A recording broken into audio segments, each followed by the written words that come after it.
Hi everyone, welcome back to our channel. Starting your garden from seed indoors is such a rewarding process, alhamdulillah. Watching tiny plants grow into healthy vegetables, flowers, or herbs is truly satisfying. But here's the thing. There are a few mistakes that many gardeners make, and these can cost you time, money, and your plant's health. So, today, we're talking about the top 5 things not to do when starting seedlings indoors and planting them outside. Stick around until the end for a bonus tip that will save your plants from transplant shock. The first mistake is not giving your seedlings enough light. A windowsill might seem like a great spot, but in most cases, it just doesn't provide enough light. Seedlings grown in low light will become leggy, weak, and unable to thrive outdoors. Now, what you do instead is you might want to invest in a good grow light and keep it on for 12 to 16 hours a day, like mentioned earlier in our previous video on starting seedlings indoor. Place it just a few inches above your seedlings and adjust as they grow. Mistake number 2 is overwatering. While seedlings need moisture, too much moisture or water can lead to root rot, mold, and even attract pests. What to do instead is that you use a spray bottle to mist your seedlings or water from the bottom by placing your seed trays in a shallow dish of water. Let the soil dry out slightly between waterings. The third mistake, and this is a big one, is skipping the hardening off process. You can't take seedlings grown in a controlled indoor environment and just plop them outside. The shock can kill them instantly. What to do instead is you gradually introduce your seedlings to outdoor conditions over 7 to 10 days. Start by placing your seeds outside for a few hours a day and then slowly increase their exposure to sunlight and wind. Mistake number 4 is planting your seedlings in unprepared soil. If your outdoor soil is too compact or lacks nutrients, your seedlings will struggle to establish roots. What to do instead is that you should loosen your soil where you plan to plant, mix in compost or organic manner, and make sure the area drains well. The 5th mistake is planting seedlings outside too early or too late. Planting when the weather is still too cold or too hot can stunt growth or kill your plants. What to do instead? Know the average last frost date for your zone and plant accordingly.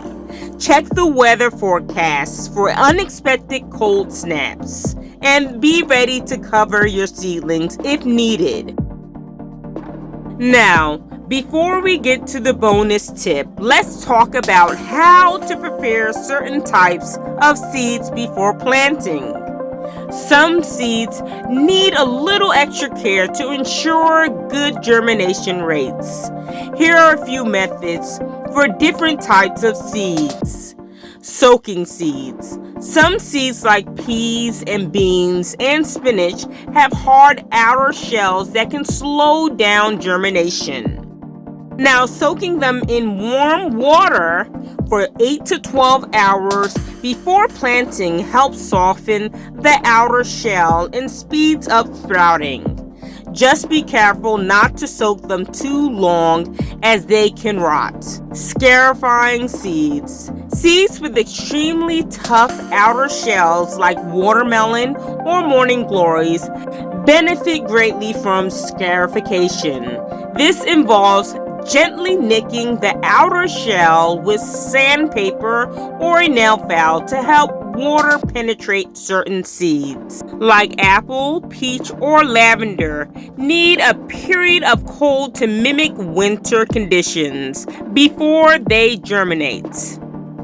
This process is called stratification.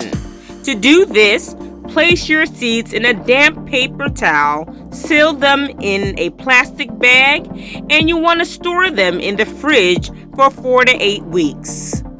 Pre-sprouting seed. Now, if you're impatient or you want to ensure success, pre-sprouting is a great option for you. Lay seeds like lettuce or kale on a damp paper towel, fold it, and place it in a sealed bag in a warm spot. Check daily for sprouting and plant them as soon as you see tiny roots. Fermenting seeds. If you're saving tomato, cucumber, or squash seeds, you'll need to ferment them first to remove gel-like coating. Place the seed in a jar with some water and let them sit for 2 to 3 days, stirring occasionally. Once the coating is gone, rinse and dry your seeds thoroughly before storing or planting. By properly preparing your seeds, you'll give them the best chances to germinate quickly and grow into healthy plants, inshallah. And here's that bonus tip, promised. Always label your seedlings. It's easy to forget which trays is which, especially if you're growing multiple varieties. Use markers or tags to avoid confusion. So, there you have it. The top 5 things not to do when starting seedlings indoors and planting them outside. Plus a bonus tip. Now, by avoiding these mistakes, you'll give your garden a fighting strong start and enjoy healthier, happier plants. If you found this video helpful, give it a big thumbs up, share with your fellow gardeners, and subscribe for more tips and tricks. Thanks for watching and happy gardening, and see you in the next video, inshallah.